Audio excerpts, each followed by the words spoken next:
नमस्कार।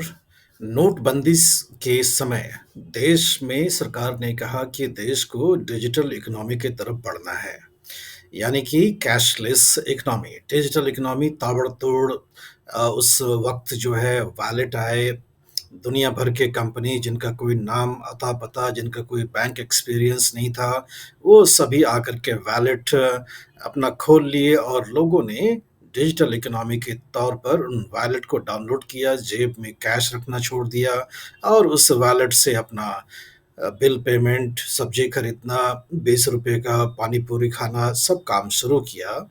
और अब नोटबंदी को हुए ज़्यादा समय नहीं हुए हैं, लेकिन इस कालखंड में ही एक ऐसा भूचाल आया है साइबर फ्रॉड का कि गाँव से लेकर के बड़े शहरों तक में जो साइबर क्रिमिनल्स हैं, वो लोगों को लूट रहे हैं सरकार के नाक के नीचे में और सरकार कुछ कर नहीं पा रही है।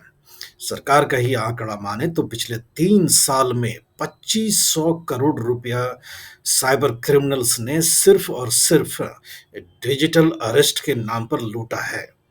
और सरकार का पूरा जोर है कि अवेयरनेस लोगों में चेतना कैसे फैलाई जाए, कैसे बचें, ऐसा फ़ोन आए, फ़ोन ना उठाएँ और ये सब कर कर के आप बचें। ये नहीं कि ये जो क्रिमिनल का सिंडिकेट है, ये जो गैंग है, इसको तोड़ें, इसके कमर को तोड़ कर के रख दें, उनके ऊपर कार्रवाई करें, ऐसा होता हुआ दिखाई नहीं पड़ रहा है। ये जो आंकड़ा आया है, ये सरकार के तरफ से दिया गया है कि पिछले 3 साल में 2500 करोड़ रुपए डिजिटल अरेस्ट के नाम से लोगों से लूटा गया है। हैदराबाद जैसे शहर में, जो कि देश का सबसे बड़ा आईटी कैपिटल माना जाता है, बेंगलुरु के बाद हैदराबाद में पौने 200% का इजाफा है साइबर फ्रॉड और डिजिटल अरेस्ट के मामले में। रिटायर्ड लोग, आर्मी के रिटायर्ड लोग, डॉक्टर्स, इंजीनियर्स, प्रोफेसर्स, इन सबों को धोखाधड़ी के मामले में डिजिटल अरेस्ट के नाम पर इनके बैंक अकाउंट्स खाली कर लिए जाते हैं। साइबर सेल में शिकायत करने के बाद भी कोई कार्यवाही ना होती हुई दिखाई पड़ती है। मानो जैसे कि एक हवा के झोंके की तरह से ये डकैत आए, साइबर डकैत, पैसे लूट करके चले गए, अपने सरकारी देश के ही किसी बैंक में वो पैसा जमा कर रहे हैं, लेकिन उनका कोई अता-पता लगता नहीं है। सरकार का जो आंकड़ा आज आया है, पहले हम उसको आपके साथ साझा करते हैं।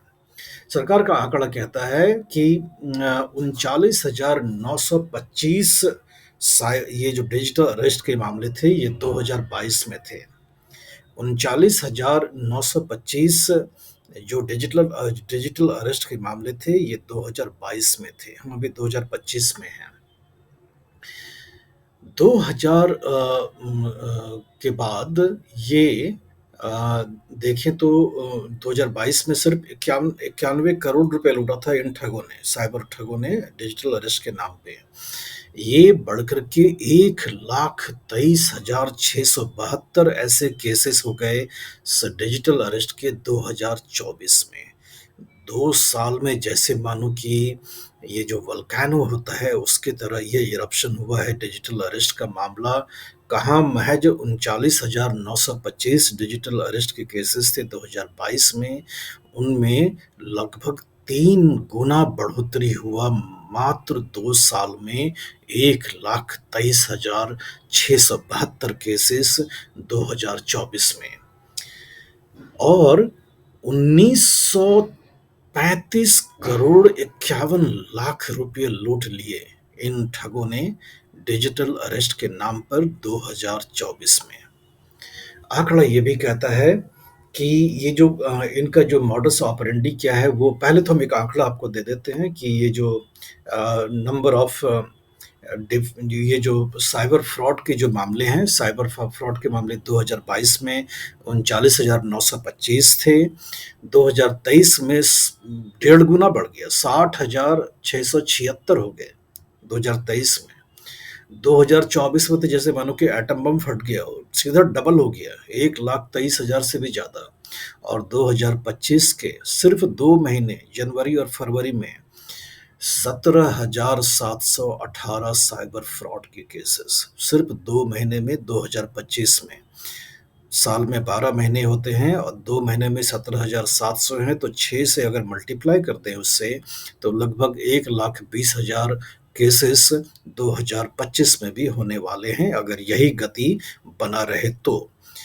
तो सवाल उठना चाहिए ना कि सरकार कर क्या रही है? 2022, 2023, 2024, 2025 सरकार कर क्या रही है? इतने केसेस बढ़ क्यों रहे हैं? आपकी पुलिस क्या करते हैं? आपने जो साइबर सेल के नाम पर जो इतने सारे यूनिट्स बना के रखे हैं, वो काम कर क्या रहे हैं? 1912 जो नंबर है साइबर अपराध को रिपोर्ट करने का, या 1935 जो है, उस पर काम होता क्या है? सिर्फ दस्तावेज भरने के लिए वो काम होता है, या कुछ कार्यवाही करने के लिए भी काम होता है? आंकड़ा और देखिए कि Indian cyber crime coordination centre, ये जो जो रोकथाम के लिए कर रही हैं, इन्होंने करीबन 3,962 स्काइप आईडी को ब्लॉक किया है। 3,962 स्काइप आईडी। स्काइप आप जानते हैं कि स्काइप एक जैसे ज़ूम होता है, जैसे बाकी और एप्लीकेशन है, उसके माध्यम से आप वीडियो कॉन्फ्रेंसिंग, वीडियो चैटिंग ये वगैरह कर सकते हैं। तो स्काइप आईडी के माध्यम से, जिससे कि आइडेंटिटी, पहचान छुपी रहती है, उसके माध्यम से ही ये फ्रॉड जो है फ़ोन किया करते हैं, वीडियो कॉल करते हैं, और ये वीडियो कॉल कर करके आपने गलती से व्हाट्सएप वीडियो कॉल उठा लिया अननोन नंबर से, जो नंबर आपके मोबाइल में सेव नहीं है, किसी अनजान नंबर से आता है वीडियो कॉल। अगर आपने उसको फ़ोन उठा लिया और आपने अपना चेहरा दिखा दिया उस वीडियो कॉल में, तो आप लिख लें कि आपको वो फ्रॉड फंसाएगा किसी न किसी संगीन मामले में। या तो अश्लील चित्र या अश्लील वीडियो में आपके फ़ोटो को मॉर्फ कर करके आपके पास ही भेजेगा, और आपके मोबाइल को उसने हाईजैक कर लिया, उसने हैक कर लिया। तो जितने भी कॉन्टैक्ट आपके मोबाइल में हैं, आपके रिश्तेदार, आपके दोस्त, आपके जानने वाले, सबके पास वो फ़ोटो वीडियो भेज करके आपको वो ब्लैकमेल करेगा। ये मॉडस ऑपरेंडी है, यही हथकंडा है। और लोग शर्म और लाज से बचने के लिए ये इन ब्लैकमेलर को जो वो कहते हैं वो करते जाते हैं, और अपने अकाउंट्स को वो खाली कर देते हैं। ये मॉडस ऑपरेंडी इन फ्रॉड्स का है। तो पहला तो ये कि अवेयरनेस के लिए कि अननोन नंबर से व्हाट्सएप पर ना तो कोई कॉल, ना वीडियो कॉल कभी भी गलती से भी ना उठाएं। कभी भी गलती से अननोन नंबर व्हाट्सएप पे या वीडियो कॉल गलती से भी ना उठाएं। जो भी आपको जानने वाला है, अगर उसको आपसे बात करना है तो वो नॉर्मल कॉल करेगा आपको, उस पर आप बात कीजिए, या तो आपको मैसेज करेगा, वो बताएगा कि ये मेरा नया नंबर है, मैं इसलिए इस नंबर से आपको फ़ोन कर रहा हूँ। तो इस तरह से संपर्क कर लेगा जिसको भी आपसे बात करना है। ये फ्रॉड होते हैं जो आपको अननोन नंबर से व्हाट्सएप पे और कॉल या वीडियो कॉल करते हैं। आंकड़ा और देखिए कि 3,962 स्काइप आईडी को ये जो हमारा साइबर क्रिमिनल सेल है उसने ब्लॉक किया है। साथ में ही 7,81,000 सिम कार्ड्स, 7,81,000 सिम कार्ड को ब्लैक लिस्ट किया गया है इस वक्त तक। कितने बड़े पैमाने पर धोखाधड़ी का ये बिजनेस चल रहा है, बिजनेस ऑफ फ्रॉड। इसका आप अनुमान इसलिए इससे भी लगा सकते हैं कि 7,81,000 सिम कार्ड सिर्फ ब्लॉक किए गए हैं, ब्लैक लिस्ट किए गए हैं। और भी आंकड़ा देखिए, 2,08,469 IMEI नंबर, इनको भी ब्लॉक किया गया है। कितना? 2,08,469 IMEI नंबर का मतलब हुआ कि वो नंबर जिससे किसी मोबाइल का जो हैंडसेट होता है, जिससे कि पहचान होती है।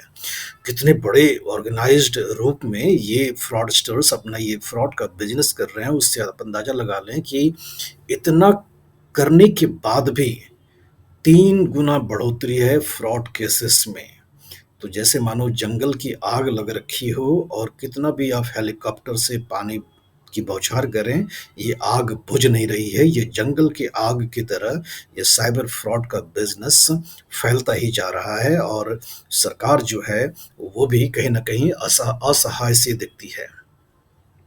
1930 जो टोल फ्री नंबर है जिस पर कि आप शिकायत कर सकते हैं, इसके लिए ये सब करके आप शिकायत कर सकते हैं, लेकिन जो लोगों का अनुभव है कि शिकायत का दर्ज हो जाने के बाद, एफआईआर दर्ज हो जाने के बाद भी उनके पैसे लौटते नहीं हैं और कहीं न कहीं वो असहाय से ही रहते हैं कि उनके पैसे लुट गए, असहाय रह गए, सरकार से कोई मदद नहीं मिल पाती, पुलिस से कोई मदद नहीं मिल पाती।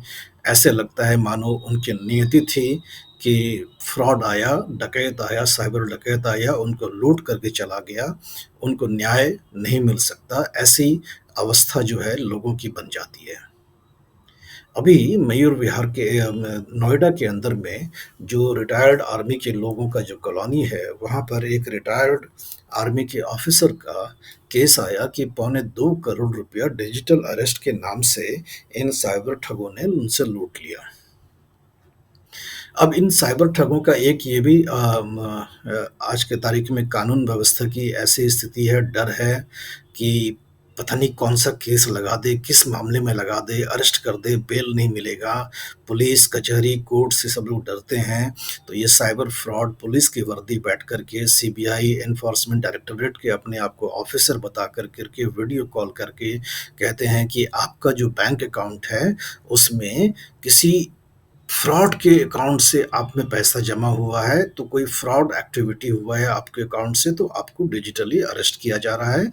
अब आप घर से बाहर निकलिएगा नहीं, आप घर में किसी से बात भी नहीं कीजिएगा, किसी को डिस्क्लोज़ भी नहीं कीजिएगा और अपना कमरा बंद कर लीजिए और जो इंस्ट्रक्शन वो देते जाते हैं, लोग डर के मारे ऐसे जैसे कि मानो नेशनल हाईवे के ऊपर अगर अचानक से सड़क पर कोई जानवर आ जाए और उसके ऊपर गाड़ी का हेडलाइट हो, तो जैसे वो फ्रीज़ हो जाता है, वो थोड़ा भी मूव नहीं कर पाता है उस चकाचौंध रोशनी की वजह से, वैसे ही लोग हो जाते हैं जब ये फ्रॉड उनको फ़ोन पर पकड़ लेते हैं।